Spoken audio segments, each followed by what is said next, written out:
my mind is very active. And if I chanted my mantra once and then allowed my thoughts to sort of swirl around it for a while, and then if my mind was still with the mantra, I was only then going to say it again.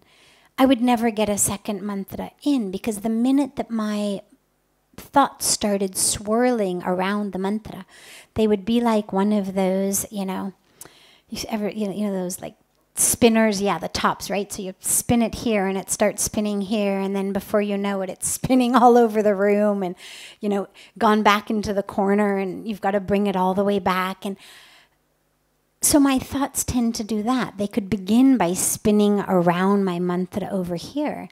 But if I let them go, well, they would just spin themselves into a frenzy. So I would never get back to a second recitation of my mantra unless I happened to be already. I mean, if I were sitting in the middle of Ganga Arati, I could probably maintain it. There are special moments, times, places, experiences, occasions where, even without effort, the mind is still. But those are much more, I have found, the exception than the rule.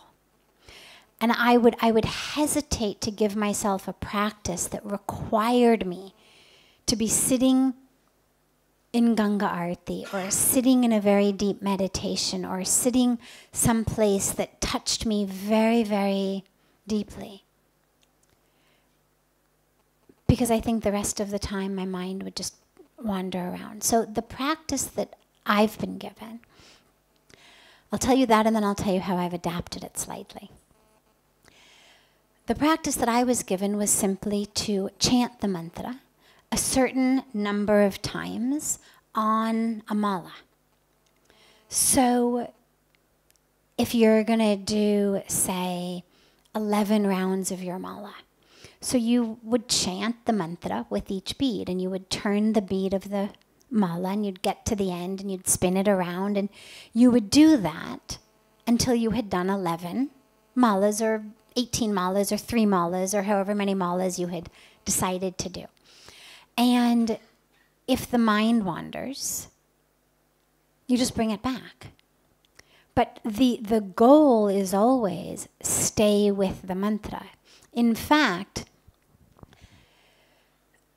the teachings that I have heard include that not only should you chant your mantra, but you should actually see your mantra, you should hear your mantra, you should taste your mantra. I mean, literally, I had somebody actually ask once, well, what exactly does it, how do you taste your mantra? And I think what the teaching is just that all of your senses are so one with the mantra, that they're so centered and focused on the mantra, that the mantra is all that is happening in your being. And so the eyes, what do the eyes do? They see. So the eyes are seeing the mantra. And the ears, what do? They hear. So they're hearing the mantra. And the tongue, what does it do? It tastes. So it's tasting the mantra. That it should be that all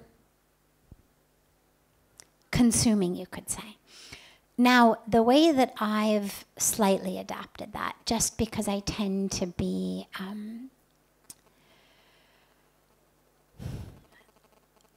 I tend to hold myself up to pretty high internal standards. And I do have a mind that wanders. And I am someone who by nature is always looking for a shortcut. And so, that was just my way in school all the time. I really wanted to get good grades, but if I could get really good grades and do 10% of the work, I was not someone who would say, oh, well, no, I really need to do all 100%. If I could get an A on 10%, I would do it. So what I find when I chant my mantra is that occasionally, by God's grace, not nearly as frequently as it used to happen, but nonetheless, occasionally, my mind wanders. And I'll be spinning beads with my fingers, but my mind is not on my mantra. My mind is somewhere else entirely. And I refuse to give myself credit for any beads that I've done when my mind isn't there. And so I'm actually the only person I know who goes backwards on a mala sometimes, because the minute that I discover that my mind has wandered, I try to take as good a call I can as how many beads my mind has been off of the mantra for. And so if it was 4, I'll make it 5. If it was 5, I'll make it 6. Again, just to ensure, such that at the end of the day, whether I've chanted 1 mala, because it took me all morning to get through it because my mind was scattered, or whether I chanted 11 or 18 or however many it was, what I can stand up knowing was I chanted all of those malas present with my mantra. Because every time I wasn't present, I made myself go back and do it again. Now, as I said, that's a variation that I have not gotten any official permission for. So I can't speak for the official validity of that variation of it, but it's my personal variation. So what I would say is do what works for you. If you find that your mind wanders, don't tell it to swirl around the mantra after you've chanted it.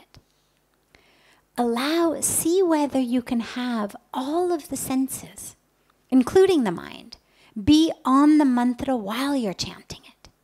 So keep chanting it. Keep turning the beads. Keep saying it. If you need the lips to be moving in order to keep the mind there, because it's easier to keep the mind there, make the lips move. Move the lips, chant, turn the beads, and try to bring all of your senses. I mean, don't drive yourself crazy trying to figure out what does my mantra taste like, but just try to make it a full sensory experience. That it's just mantra. That is chanting itself. It's not me chanting, but just mantra.